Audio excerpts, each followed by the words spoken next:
Hello everyone, welcome to aim only WBCS। তো দেখো, অনেক দিন পরে আজকে একটা খুবই কি বলবো, সবার খুব চাহিদা এবং অনেকেই এই বইটা কিনেছে এবং এই বইটা নিয়ে মার্কেটে অনেক কথা হচ্ছে বর্তমানে।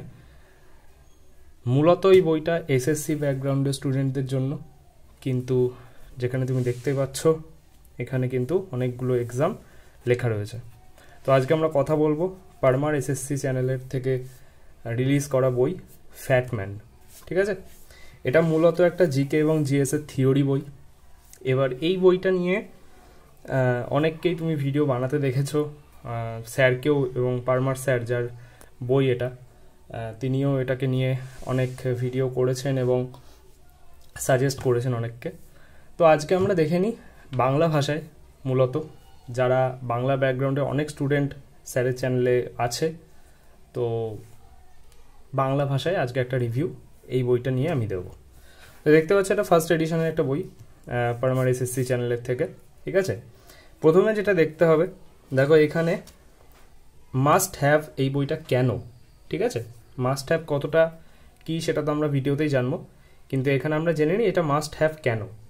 ঠিক আছে, দেখো এখানে যে যে এক্সামগুলো বলা হচ্ছে, দেখো SSC CGL tier 1 tier 2, CHSL tier 1 tier 2, CPO, MTS, steno, selection post, JE, GD, এত অবধি পুরোপুরি এসএসসির জন্য ছিল।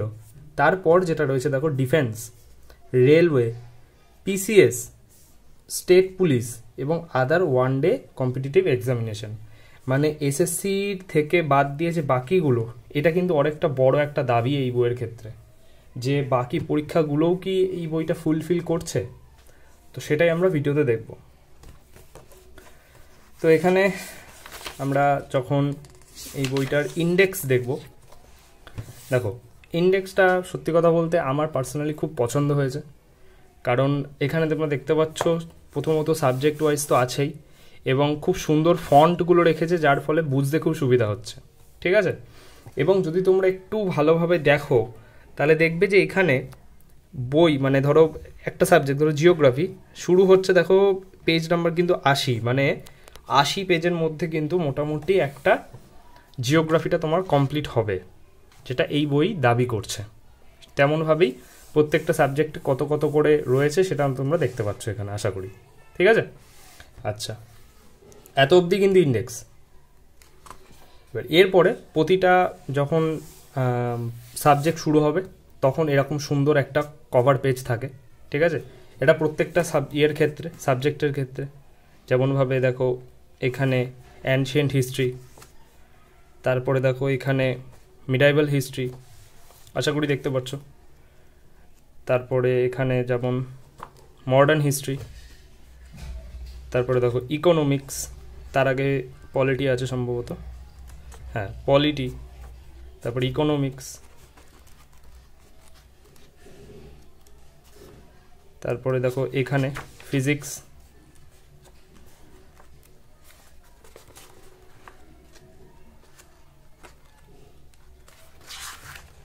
এখানে কেমিস্ট্রি, এখানে বায়োলজি,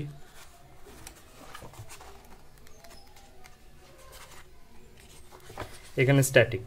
ঠিক আছে, তো এই হচ্ছে এই বইয়ের পুরো যতগুলো সাবজেক্ট তাদের কভার পেজ।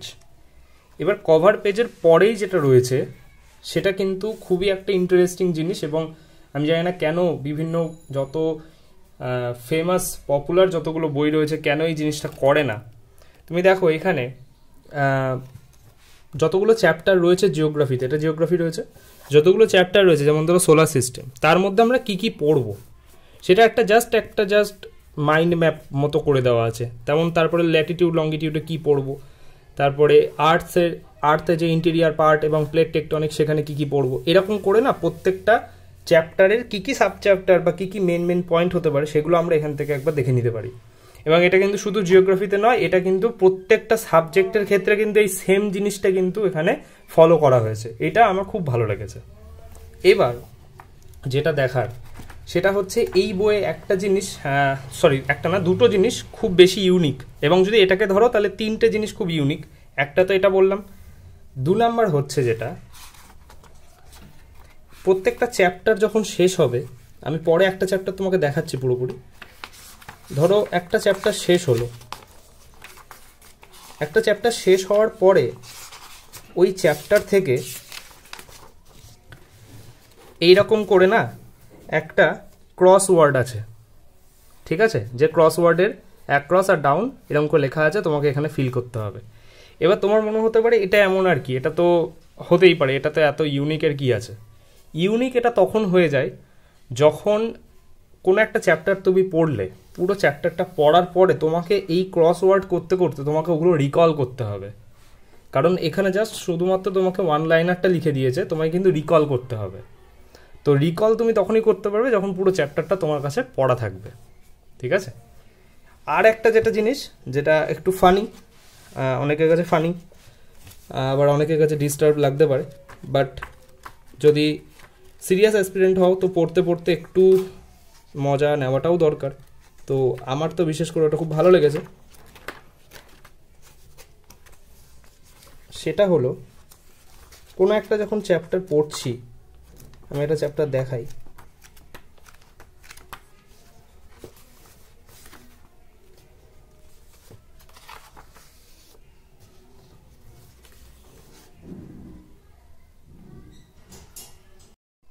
হ্যাঁ একটু পজ করেছিলাম কারণ জিনিসটা খুঁজতে হলো। দেখো এইখানে একটা ফানি একটা মিম, ঠিক আছে, এই মিম কিন্তু পুরো বইয়ের মধ্যে ছড়ানো রয়েছে একেবারে, এবং এগুলো কিন্তু একেবারে অ্যাবসার্ড নয়, ঠিক আছে, যেগুলো যেখানে যা দরকার সেই রকমভাবে কিন্তু খুব ফানি ওয়েতে কিন্তু ইউজ করা হয়েছে। দেখো এখানে প্রথমে পুলকেশিন 2 মানে দ্বিতীয় পুলকেশী যখন হর্ষবর্ধনকে হারালো, ঠিক আছে, তারপরে দেখো দ্বিতীয় পুলকেশী যখন মহেন্দ্র বর্মনকে হারালো, তখন তারপরে যখন নরসিংহবর্মন 2 যখন পুলকেশিন 2কে হারালো, তখন ফেশিয়াল এক্সপ্রেশন, মানে এইটা জাস্ট একটা মিমের মতো করে কিন্তু পুরো বইয়ে রয়েছে। তেমনভাবে এইটা দেখো, যখন হুমায়ুন শেরশাহকে মানে ডিফিট করলো, ঠিক আছে, ডিফিটেড বাই শেরশাহ যখন ডিফিট হলো, তো এই রকম ধরনের কিন্তু মিম সারা বইয়ের মধ্যে কিন্তু রয়েছে, শুধুমাত্র ইতিহাসে নয়, সারা বইয়ের প্রত্যেকটা সাবজেক্টের ক্ষেত্রে কিন্তু এই জিনিসটা রয়েছে। তো এই তিনটে জিনিস টোটাল কিন্তু খুবই ইউনিক, এবং এগুলো কিন্তু সচরাচর মার্কেটে সেরকম দেখা যায়ই না, ঠিক আছে। এইবার আমরা যে কোনো একটা চ্যাপ্টার আমি দেখাই,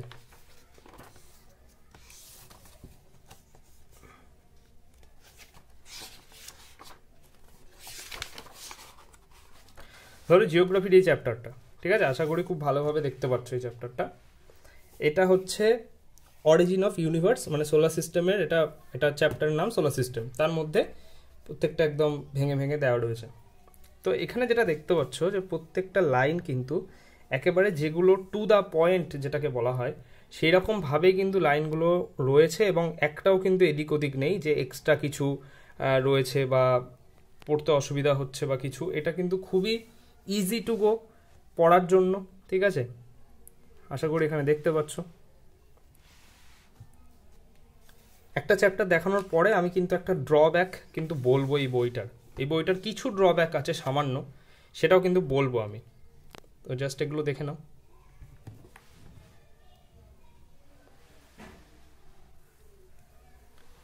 এরকম ছোট ছোট টেবিল করে করে দেওয়া আছে, ছবি ইউজ হয়েছে, অনেক অনেক ছবি ইউজ হয়েছে বইটার মধ্যে।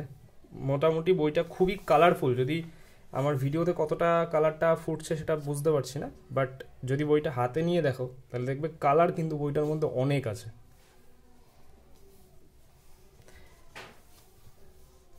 এখানে দেখছো রয়েছে, এখানে প্ল্যানেটসগুলো রয়েছে, কিছু ট্রিক ইউজ করা হয়েছে, ঠিক আছে, যেগুলো যারা স্যারের কাছে পড়েছো তারা এইগুলোতে খুবই খুবই ভালোভাবে জানবে। যেমন প্ল্যানেটের ইনক্রিজিং থেকে ডিক্রিজিং অর্ডার, এই জে সান ইভিএম স্কোয়ার, ঠিক আছে, তো এইটা খুবই একেবারে পপুলার একটা ট্রিক। তো এখানে পুরো একটা চ্যাপ্টার এখানে গিয়ে শেষ হলো। এবার দেখো এই চ্যাপ্টারের যে ক্রসওয়ার্ড সেটা দেখো লেখা রয়েছে পেজ নাম্বার 8-এ রয়েছে। তো এই চ্যাপ্টারটা পুরো পড়লে তারপরে তুমি চলে গেলে পেজ নাম্বার 8-এ। পেজ নাম্বার 8-এ গিয়ে এইরকমই এখানে ক্রসওয়ার্ডটা ইয়ে করেছিলাম, তাই জন্য এখানে রয়েছে পুরো ক্রসওয়ার্ডটা, দেখো, আশা করি এখানে দেখতে পাচ্ছ। এবার যেটা বললাম যে একটা চ্যাপ্টারের পরে আমি একটা ড্রব্যাক আনবো, সে ড্রব্যাকটা দেখো, আমার যেটা বেসিক্যালি আমার মনে হয়েছে সেটা হচ্ছে কোনো চ্যাপ্টার যখন শুরু হচ্ছে সেই চ্যাপ্টারের যে নামটা, অর্থাৎ এই চ্যাপ্টারটা যেমন সোলার সিস্টেম, এখানে দেখতে পাচ্ছ আশা করি সোলার সিস্টেম, এই যে নামটা, এটা আই থিঙ্ক যদি সাইজটা একটু বড় হতো, মানে এই ফন্টের সাইজটা, শুধুমাত্র চ্যাপ্টারের নামের ফন্ট সাইজটা একটু বড় হতো, অথবা কালারটা যদি একটু চেঞ্জ করতো, যেমন ধরো এই কালারগুলো কিন্তু লাল নয়, ঠিক আছে, এটা যদি দেখো এই কালার কিন্তু লাল নয়, এটা একটু পিঙ্ক একটুখানি ধরনের কালারটা। তো সেই ক্ষেত্রে যদি ধরো এটা একটু লাল হতো বা অন্য কোনো একটা কালার হতো এবং সেটাকে একটু মিডিলে যদি রাখা যেত একটু বড় করে, তাহলে কি হতো, কোনো চ্যাপ্টারের নামটা বুঝতে সুবিধা হতো। যেমন এইখানে হঠাৎ করে এই চ্যাপ্টারটা হচ্ছে, দেখো এই কালারগুলো কিন্তু এক, সব কিন্তু এগুলো এক, এবং তারপরে এরকম চলতে চলতে হঠাৎ করে চ্যাপ্টার কিন্তু শেষ হয়ে গেল, ঠিক আছে, এখানে কিন্তু চ্যাপ্টার শেষ, কিন্তু বুঝতে একটু অসুবিধা হয় যে এইখানে ল্যাটিটিউড অ্যান্ড লঙ্গিটিউড এটা হলো, তো তারপরে এটা দেখো আর্থের ইন্টিরিয়ার, এটা একটা নতুন পার্ট শুরু হয়ে গেল। এখানে না, এইগুলো বুঝতে একটু অসুবিধা হয়, মানে আমি জানি যে ক্রস ওয়ার্ডের পরে নতুন চ্যাপ্টার শুরু হচ্ছে, কিন্তু তাও চ্যাপ্টারের নামটা কি সেটা কিন্তু বুঝতে কোথাও না কোথাও আমার একটু সমস্যা হয়েছে। আশা করি অনেকের এটা নাও হতে পারে, অনেকের এটা হতেও পারে, তো এটা একটা ড্রব্যাক আমার লেগেছে। আচ্ছা, দ্বিতীয় যেটা আমার একটু লেগেছে, আমার একটুখানি সমস্যা হয়েছে, সেটা হচ্ছে কিছু কিছু ছবি, এবং যেগুলো খুবই ইম্পর্ট্যান্ট ছবি, সেটা হচ্ছে দেখো এই ছবিটা যদি আমি একটু কাছাকাছি আনি, আমি জানি না কতটা দেখতে পাচ্ছ, কিন্তু এই ছবিটা যখন তুমি বইয়ে দেখবে এটা কিন্তু কিছুই বোঝা যায় না, ঠিক আছে, কিছুই বোঝা যায় না, মানে এটা আমার বুঝতে খুবই অসুবিধা হয়েছে। তো এই রকম ধরনের কিছু কিছু ছবি রয়েছে যেগুলো বুঝতে খুবই অসুবিধা হয়। তারপরে ধরো এইখানে যদি আমি আর্থের এটা দেখাই, সরি আর্থ বলছি, আমাদের ইন্ডিয়ার, তো ইন্ডিয়ার এটা যেমন প্রমিনেন্ট, আমাদের ইন্ডিয়ার ম্যাপটাও আমাদের কাছে খুবই প্রমিনেন্ট, কিন্তু ভেতরে যদি কোনো এরকম ছোট ছোট কিছু লেখা থাকে সেটা কিন্তু অতটা বোঝা যায় না। এবং এরকম কিছু কিছু ছবি কিন্তু, মানে আমি যেটা বললাম যে সারা বইয়ে প্রচুর ছবি ইউজ করা হয়েছে, প্রচুর ছবি, মানে কাউন্ট করে শেষ করতে পারবে না এত ছবি ইউজ করা হয়েছে। তার মধ্যে এই রকম খুবই ছোট ছোট ছবি যেগুলো খুব ইম্পর্টেন্ট, কিন্তু সাইজ এতটাই ছোট যে যেগুলো কিন্তু খুব একটা বোঝা যায় না। তো এটা আমার একটা ড্রব্যাক লেগেছে। আর যেটা সব থেকে এই বইটার ক্ষেত্রে যেটা, এত বড় একজন স্যার যিনি এই বইটা করছেন, ঠিক আছে, তার আমি জানি এটা একটা কি বলবো, একটা মানুষ তৈরি করছে একটা, তো ভুল হতে পারে, কিন্তু আমার মতে একটু ভালো করে যদি বইটাকে আরেকবার একটু প্রুফ রিডিং করা যেত, তো আশা করি এই ভুলগুলো একটু হলেও কমানো যেত। তো এই বইটার মধ্যে কিন্তু ভুল রয়েছে, ঠিক আছে, বইটা কিন্তু নির্ভুল নয়, বইটার মধ্যে ভুল আছে, এবং আমি তার মধ্যে কিছু কিছু ভুল তোমাদেরকে এখনই দেখাবো। আমি এরকম পুরো ভাঁজ করে এনেছি, তো দেখাবো। তো যদি তোমরা চাও যে পুরোপুরি এই যে ফ্যাটম্যান বইটা, এর মধ্যে কি কি ভুল রয়েছে, মোটামুটি যা চোখে পড়ার মতো ভুল বা কি কি ভুল রয়েছে, এরকম যদি কোনো সেপারেট ভিডিও চাও যে হ্যাঁ কি কি ভুল রয়েছে, মিস্টেক, ফ্যাটম্যানের যে মিস্টেক্স, সেগুলো নিয়ে একটা ডেডিকেটেড ভিডিও চাও, তাহলে অবশ্যই কমেন্টে লিখো, আমি পারলে সেগুলো করব, ঠিক আছে। তো দেখে নেওয়া যাক কী কী ভুল আমার চোখে পড়েছে এবং সেগুলোকে নিয়ে একটুখানি ডিসকাস করাটা দরকার। যেমন এখানে দেখতে পাচ্ছ যে টাইপস অফ লোকাল উইন্ড লেখা রয়েছে, ঠিক আছে, এখানে লোকাল উইন্ডের মধ্যে দেখো যতগুলো লোকাল উইন্ড হয় সেগুলো লেখা রয়েছে খুব ভালোভাবে, একদম টেবিল করে রয়েছে, কিন্তু এখানে দেখছো সিরক্কো বলে যে উইন্ডটা হয়, সেই উইন্ডটা কিন্তু এখানে যেই প্লেস হোয়ার ইট ব্লোজ, মানে কোথায় এই উইন্ড, মানে এই বাতাসটা কোথায় কোথায় বয়, সেটা যেমনভাবে লেখা রয়েছে যে কান্ট্রিগুলো, এটা কিন্তু একটু ভুল আছে এখানে। মেনলি সিরক্কোটা কিন্তু নর্থ আফ্রিকা এবং সাউথ ইউরোপে কিন্তু এটা বয়ে চলে এই বাতাসটা, তো সেই জন্য আমি এখানে লিখে দিয়েছি পেন্সিল দিয়ে। আর তারপরে দেখো খামসিন, যেটা খামসিনটা কিন্তু এখানে গালফ অফ গিনিয়া রয়েছে, এই গালফ অফ গিনিয়াটা কিন্তু এখানে হবে না। তার নিচেই দেখো যেটা হারমাট্টান রয়েছে, সেটা রয়েছে ইজিপ্ট আর সাহারা, এই ইজিপ্ট কিন্তু হবে মানে এই খামসিন কিন্তু ইজিপ্টে হয়, মানে এইটা একটু ক্রস হয়ে গেছে আর কি, এই ইজিপ্টটা হবে এখানে আর গালফ অফ গিনিয়াটা হবে হারমাট্টানে, তো এটা একটা ভুল লেগেছে। আরেকটা দেখো ফোহেন বলে যেটা রয়েছে উইন্ডটা, প্রথমত এটা বানানটা ভুল আছে, বানানটা একটু দেখে নিও। তো ফোহেনের যেটা ওয়ার্ম না কোল্ড, মানে উইন্ডের কোনটা, এটা ওয়ার্ম উইন্ড না কোল্ড উইন্ড, তো এটা কিন্তু এখানে লেখা রয়েছে it is cold and dry wind, এটা কিন্তু হবে না, এটা হবে এটা ওয়ার্ম উইন্ড, ঠিক আছে? তো এটা একটা ভুল। তারপরে দেখো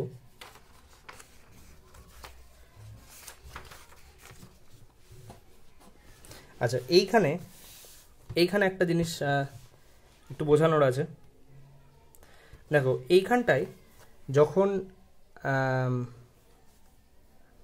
আচ্ছা এইখানে দেখো রয়েছে টাইম জোন, ঠিক আছে? টাইম জোন রয়েছে ফ্রান্সে সব থেকে বেশি, ওটা সবাই জানো, 13টা মোট রয়েছে।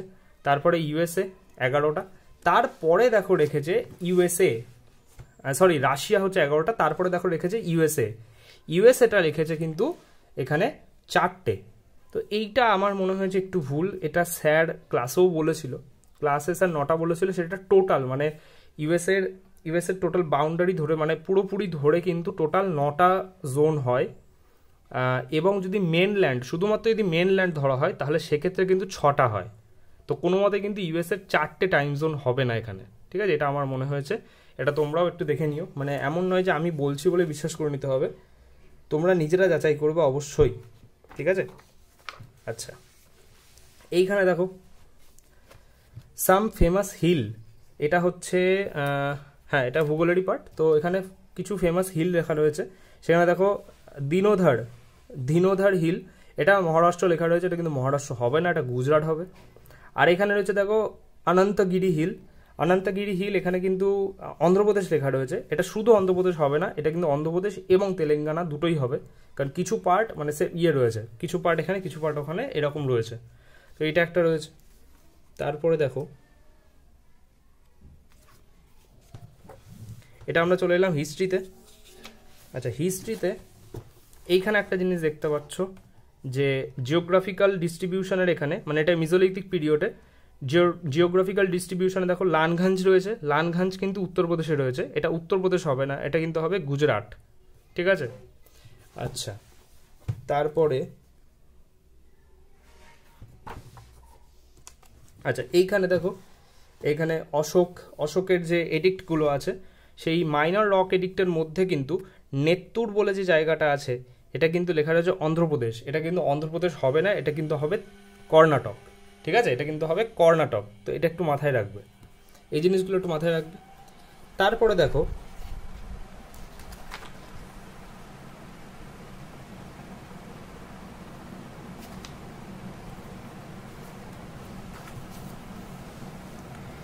আচ্ছা, এইখানে আমার একটা জিনিস একটু বলার আছে, আশা করি এটা তোমরা বুঝতে পারবে। এটা হচ্ছে 123 পেজে, এটা মিডাইভাল হিস্ট্রি একটা পার্ট, এটা হচ্ছে ল্যাটার মুঘলসটা, এখানে এই সাইডে পুরো ল্যাটার মুঘলসটা বলা হয়েছে, ঠিক আছে? তার মধ্যে দেখো মোহাম্মদ শাহের পরে তার ছেলে আহমদ শাহ বাহাদুর বসলো সিংহাসনে, তো তার সময়কালে অতটা কিছু গুরুত্বপূর্ণ ইনসিডেন্ট হয়নি, তো সেখানে কিছু লেখার নেই। কিন্তু যদি কিছু লেখার নাই থাকে তাহলে আহমদ শাহটাকে এখানে রাখার কি কোনো মানে আছে, যখন তার নিচে কোনো ইনফোই দেওয়া নেই আহমদ শাহ সম্বন্ধে? আমার এখানটা একটু কনফিউশন আছে যে এইটা দেওয়ার আদৌ কোনো মানে ছিল না। কিন্তু তারপরেই দেখো আলমগীর টু বলে যে রুলারটা ছিলেন ল্যাটার মুঘলসে, তার টাইম পিরিয়ড সব দেওয়া আছে। তারপরে একটা পয়েন্ট দেওয়া রয়েছে যে he was also killed by nobles, তিনি তার অভিজাত বা নোবেল দ্বারা কিন্তু নিহত হয়েছিলেন, বাস এইটুকুই দেওয়া রয়েছে। তার সময়কালে কি আর কিচ্ছু হয়নি? তার সময়কালে এত বড় একটা ইনসিডেন্ট হয়েছে যে ব্যাটল অফ পলাশি 1757, এটা কিন্তু পরীক্ষায় আসে বলেই কিন্তু লিখেছি এখানে। তার টাইম পিরিয়ডের মধ্যে মানে কোশ্চেনটা ডাইরেক্টলি চলে আসে, যখন পলাশি যুদ্ধ হচ্ছিল বা পলাশি যুদ্ধ চলছিল তখন মুঘল রুলার কে ছিল, ডাইরেক্টলি চলে আসে কোশ্চেনটা। তো আলমগীর টু হবে এখানে, তো এটা আশা করি দেওয়ার একটু দরকার ছিল, কারণ এত ইম্পর্টেন্ট একটা ইনফো।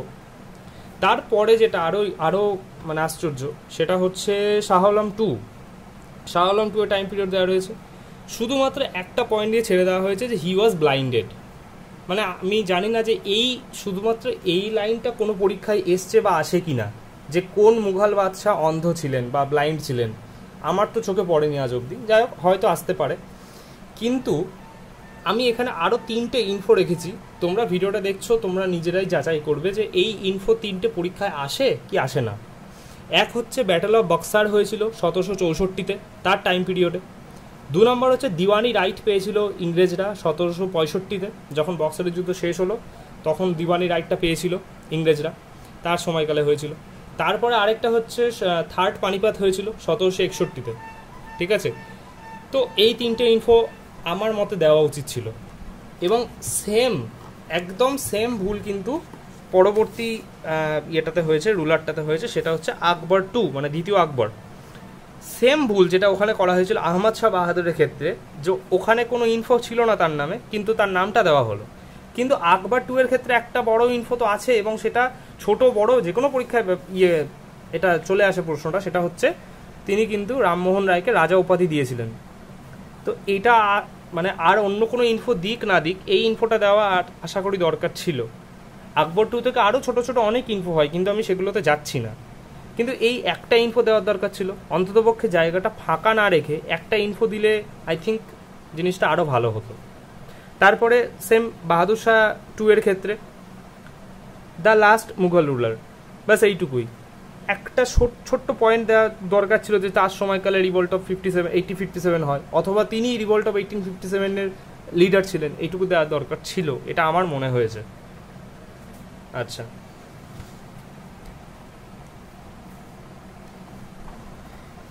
এইখানে দেখো, এখানে একটা কনফিউজিং রয়েছে, কিন্তু একটু যদি ভাবা যায় তাহলে জিনিসটা কিন্তু বোঝা যাবে। সেটা হচ্ছে এটা মডার্ন ইন্ডিয়ার পার্ট, সোশিও রিলিজিয়াস মুভমেন্টের সাউথ ইন্ডিয়ার পার্টে, যেখানে সতনামি মুভমেন্ট হয়েছিল। দেখো এখানে রয়েছে সতনামি মুভমেন্ট 1820-র দশকে ছত্তিশগড়ে হয়েছিল, গুরু ঘাসিদাস যিনি এটা লিড করেছিলেন, এবং তিনি লেদার ওয়ার্কার যারা থাকেন তাদের সাথে মিলে 1870-এ কিন্তু এই সতনামি মুভমেন্টটা তিনি তৈরি করেছিলেন বা পরিচালনা করেছিলেন। কিন্তু যদি তুমি গুগল দেখো তাহলে দেখবে যে গুরু ঘাসিদাস কিন্তু 1850-এ মারা যাচ্ছেন। তো তাহলে তিনি 1870-এ কী করে পার্টনারশিপ বা কী করে তাদের সাথে মিলে ইয়েটা করেন, আন্দোলনটা করেন? তো এটা আশা করি 1870 হবে না, এটা 1820-র দশকে, মানে ওইভাবেই লেখা থাকবে যে মানে 20-র দশকেই তিনি লেদার ওয়ার্কারদের সাথে ইয়ে করেন, এই মুভমেন্টটা করেন। তো এটা একটা আছে, এরকম ছোট বড় এরকম আছে বইটার মধ্যে, কিন্তু ভুল এই যে এখানে যেমন একটা মিম ইউজ করা হয়েছে, ঠিক আছে, যাই হোক। এখানে দেখো গান্ধী ইরভিন প্যাক্টের এখানটাই সাইন হয়েছিল 14ই ফেব্রুয়ারি, এটা হবে না, এটা 5th মার্চ হবে, ঠিক আছে, এটা ভুল রয়েছে।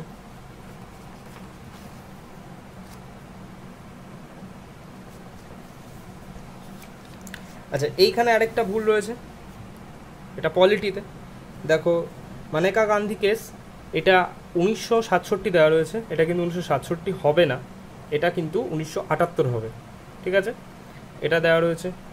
আচ্ছা, আর যদি দেখা যায়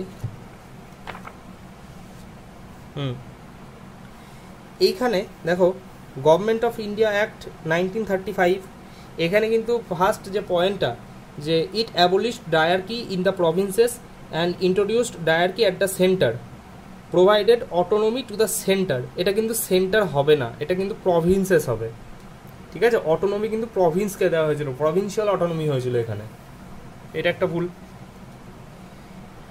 আর তো আমি সেরকম পাইনি।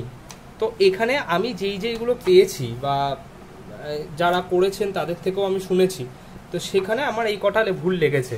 কিন্তু যেটা ভালো ব্যাপার, সেটা আমার একটা জিনিস ভালো লেগেছে, যে এই ভুলগুলো কিন্তু স্যারের চোখেও পড়েছে। মানে যখন বুকটা লঞ্চ হলো, অনেকেই তো স্যারকে কমেন্ট করে জানিয়েছে যে এরকম ভুল হয়েছে, বা কিছু স্যারকে পার্সোনাল মেল করেছে। তো স্যার কিন্তু এই ভুলটা দেখেছে, এবং দেখার পরে কিন্তু স্যার নিজের চ্যানেলে একটা পিডিএফ আপলোড করেছে। সেই পিডিএফটার মধ্যে কিন্তু এই মানে কি বলে, পেজ নাম্বার দিয়ে আর কোন পেজে কি ভুল রয়েছে সেটাকে হাইলাইট করে তলায় কিন্তু রাইট অ্যান্সার দিয়ে কিন্তু একটা পিডিএফ স্যার কিন্তু আপলোড করেছে। যদিও আমি যতগুলো দেখালাম এতগুলো নেই, কিন্তু ধরো আমি যদি এখানে 10টায় দিয়ে ভুল দেখিয়ে রাখি, তাহলে হয়তো স্যার তার মধ্যে 8টা ভুল হয়তো সেই পিডিএফে দেখিয়েছে। আমি সেটার জন্যই বললাম, যদি তোমরা আরও চাও, যে ধরো কেউ এমন আছো যে বইটা কিনেছো, কিন্তু আজকেই হয়তো প্রথম তুমি শুনছো যে বইটার মধ্যে ভুল রয়েছে, ঠিক আছে, তো তাহলে তোমার যদি মনে হয় যে যত ভুল রয়েছে বইটার মধ্যে, যত জায়গায় ভুল রয়েছে, সব জায়গা থেকে ভুলগুলোকে এক জায়গায় করে একটা ডেডিকেটেড ভিডিও আনা দরকার, তাহলে অবশ্যই কমেন্ট করে জানাবে, আমি কিন্তু সেই ভিডিওটা অবশ্যই করব। ঠিক আছে? আচ্ছা, এইবার এতক্ষণ ড্রব্যাক নিয়ে বলছিলাম, এবার বইটার ভালো দিক নিয়েও আলোচনা করাটা খুবই দরকার। ঠিক আছে?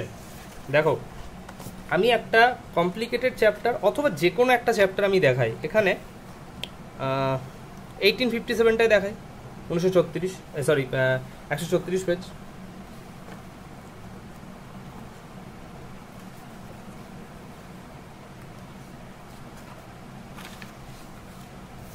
দেখো, এইটা হচ্ছে রিভল্ট অফ 1857-এর পার্টটা। ঠিক আছে?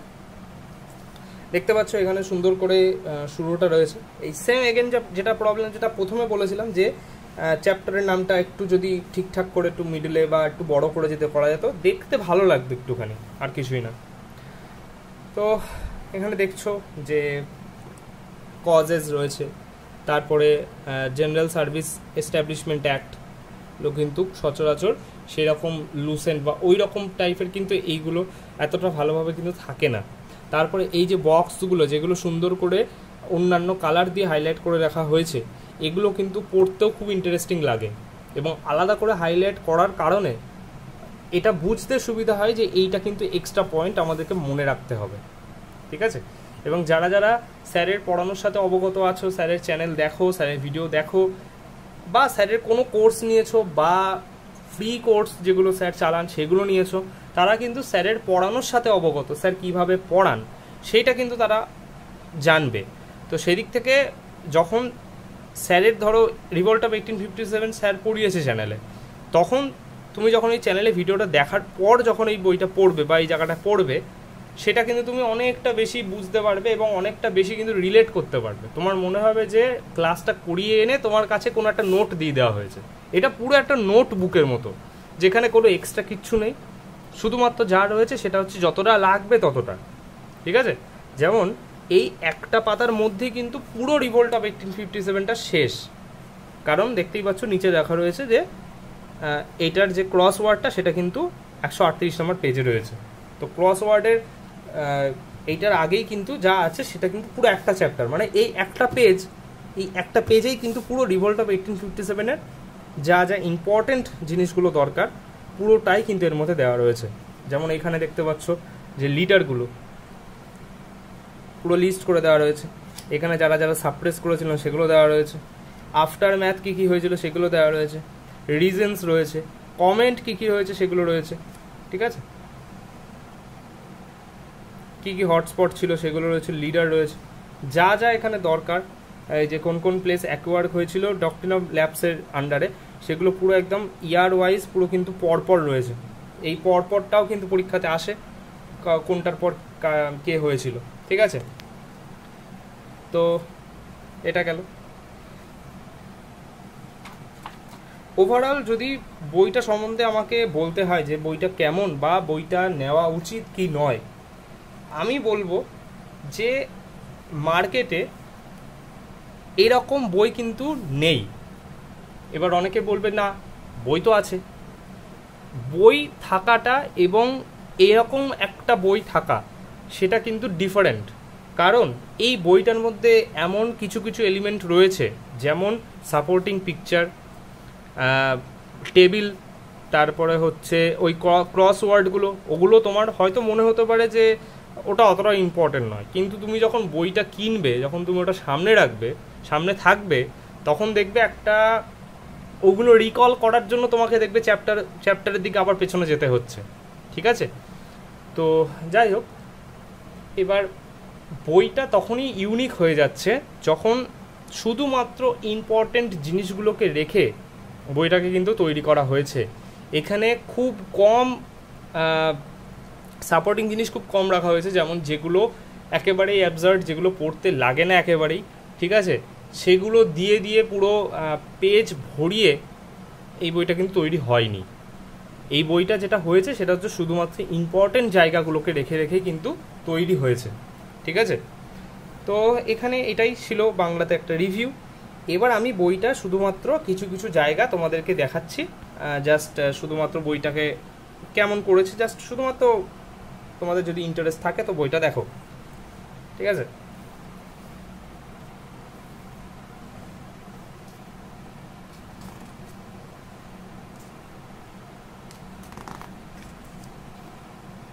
সবার লাস্টে বইটার দাম প্রসঙ্গ নিয়েও আলোচনা করা হবে।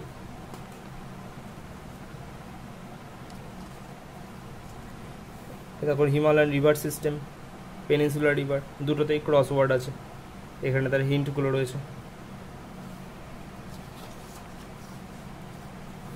দেখো এখানে ড্যামসগুলো স্টেট ওয়াইজ এরকম ড্যাম কোন নদীর উপরে, সেগুলো কিন্তু এরকম সুন্দর করে কিন্তু করা রয়েছে, একেবারে নোট যেমন করে হয় সুন্দর করে সাজানো উইথ সাপোর্টিং পিকচার, সেগুলো কিন্তু এরকম করে দেওয়া রয়েছে।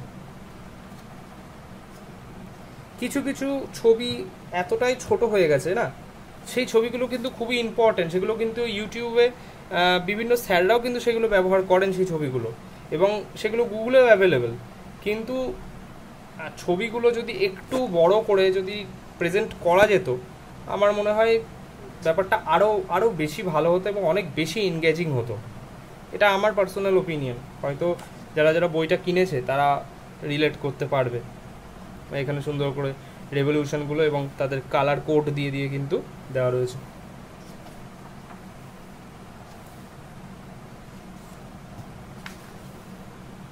যেমন ধরো এই পিকচারটা কত ভালো, এখানে পুরোপুরি একেবারে প্রমিনেন্টলি বোঝা যাচ্ছে যে কি কি এখানে রয়েছে, ঠিক আছে। তো এইরকম ধরনের যদি ছবিগুলো, কিছু কিছু ছবি একটু বড় করে প্রেজেন্ট করা যেত, জিনিসটা আরও ভালো হতো। এখানে দেখো একদম ন্যাশনাল পার্কগুলোকে পুরো স্টেট ওয়াইজ একেবারে স্টেটের ম্যাপ যেটা হয় সেই ম্যাপ দিয়ে কোথায় কোথায় পয়েন্ট আউট করে কিন্তু এগুলো করা হয়েছে। তেমনই মিমও রয়েছে, ঠিক আছে।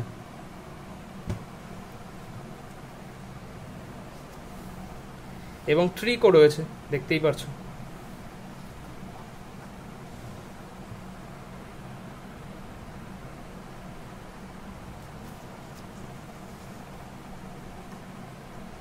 দেখতেই পাচ্ছ ছবির সংখ্যা কত এবং কেমনভাবে রয়েছে, খুবই ভালো লাগে দেখতে, পড়তে খুবই এনগেজিং লাগে ব্যাপারগুলো।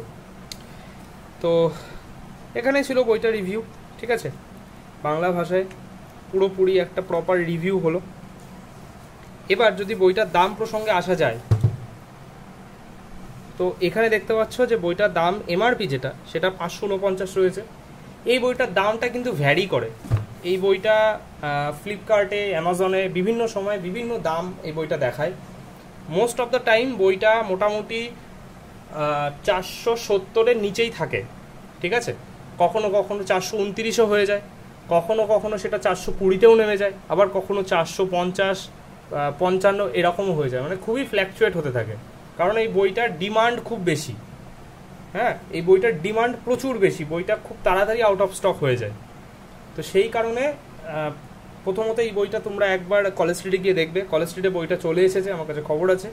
তো কলেজ স্ট্রিটে গিয়ে দেখবে, সেখানে অফলাইনে আশা করি দামটা একটু কম পাবে, হয়তো খুব বেশি হলো হয়তো 400-র মধ্যেও পেয়ে যেতে পারো, আই ডোন্ট নো, বাট দেখতে পারো।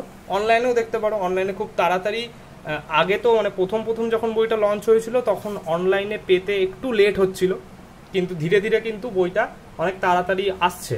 আমার যেমন বইটা একটু লেট হয়েছিল, আমার বইটা মোটামুটি অর্ডার দেওয়ার 10 থেকে 12 দিন পরে এসেছিলো বইটা, ঠিক আছে, প্রাইম মেম্বার হওয়া সত্ত্বেও 12 দিন পরে এসেছিলো, বাট এখন কিন্তু একটু তাড়াতাড়ি আসছে বইটা। তো দেখতে পারো, বইটা কিন্তু ভালো, বইটা আমি একবারও ক্রিটিসাইজ করছি না, কিন্তু কিছু কিছু বিষয় একটু দেখে নিয়ে বইটা রিলিজ করলে আমার মানে শুধু আমার নয় সবারই একটু সুবিধা হতো। যেমন এই ভুলগুলোকে একটু রেকটিফাই করা, তারপরে ছবিগুলো যেটা বললাম ওগুলোকে একটু সাইজ ইনক্রিজ করে একটু প্রমিনেন্টলি যদি করা যেত তাহলে ভালো হতো। তারপরে চ্যাপ্টারের নামটা একটু হাইলাইট করে একটু অন্যরকম কালার চেঞ্জ করে একটু মিডিল বরাবর যদি এনে রাখা যেত, তাহলে চ্যাপ্টার সম্বন্ধে বুঝতেও সুবিধা হতো একটু, যে কোন চ্যাপ্টারটা পড়ছি সেটা নামটা হারিয়ে ফেলা যায়, নামটা বোঝা যায় না, ঠিক আছে। এটাই আশা করি সেকেন্ড এডিশন পরে বেরোবে, এখনই হয়তো বেরোবে না, সেকেন্ড এডিশন যখন বেরোবে এই ভুলগুলোকে হয়তো রেকটিফাই করা হবে। যদি আমার এই ভিডিওটা কোনো স্টুডেন্টের থ্রুতে স্যারের কাছে পৌঁছে যায়, তাহলে আশা করি স্যার সেটা দেখবেন বা পরবর্তীতে সেটাকে নিয়ে কোনো ভিডিও বা সেকেন্ড এডিশনের ব্যাপারগুলো একটু দেখবেন। তো এটাই ছিল আমাদের ফ্যাটম্যানের রিভিউ। তো দেখা হচ্ছে পরে কোনো একটা খুবই ইম্পর্টেন্ট কোনো একটা বই নিয়ে। এমন নয় যে যতগুলো পরীক্ষা রয়েছে সব পরীক্ষার জন্য সব বই যা যা ইম্পর্টেন্ট সবই নিয়ে আসবো, কারণ আমি একটা দুটো পরীক্ষার জন্য পড়াশোনা করি। এমন নয় যে সব পরীক্ষায় আমি দিচ্ছি, আমি এসএলএসটিও দিচ্ছি, আমি পুলিশও দিচ্ছি, আমি ডাব্লিউবিসিএসও দিচ্ছি, আমি এসএসসিও দিচ্ছি, এমন নয়, ঠিক আছে? তো যেগুলো খুবই ইম্পর্টেন্ট এবং আমার খুবই ইম্পর্টেন্ট লাগে, আমি যেই পরীক্ষার জন্য প্রিপারেশন নিচ্ছি সেগুলোর জন্য খুব ইম্পর্টেন্ট, তো আমি সেই রকমের বইয়ের ভিডিওই আনি যাতে আমার মতো স্টুডেন্টরা রিলেট করতে পারে। ঠিক আছে, আশা করি বুঝতে পেরেছো। তো এখানেই ছিল রিভিউ, দেখা হচ্ছে পরের কোনো একটা ইম্পর্টেন্ট বইয়ের রিভিউ নিয়ে। কেমন লাগলো ভিডিওটা অবশ্যই কমেন্টে জানাবে, যদি ভালো লাগে একটা লাইক করে দিও, ভিডিওটা অনেকের কাছে শেয়ার অবশ্যই করে দিও যাদের কাছে বইটা আছে কিন্তু ওই যে ভুলগুলোকে বললাম তারা সেটা রেকটিফাই এখনও অবধি করতে পারেনি, তাদের কাছে অবশ্যই ভিডিওটা পৌঁছে দিও। ঠিক আছে, তো চলো টাটা।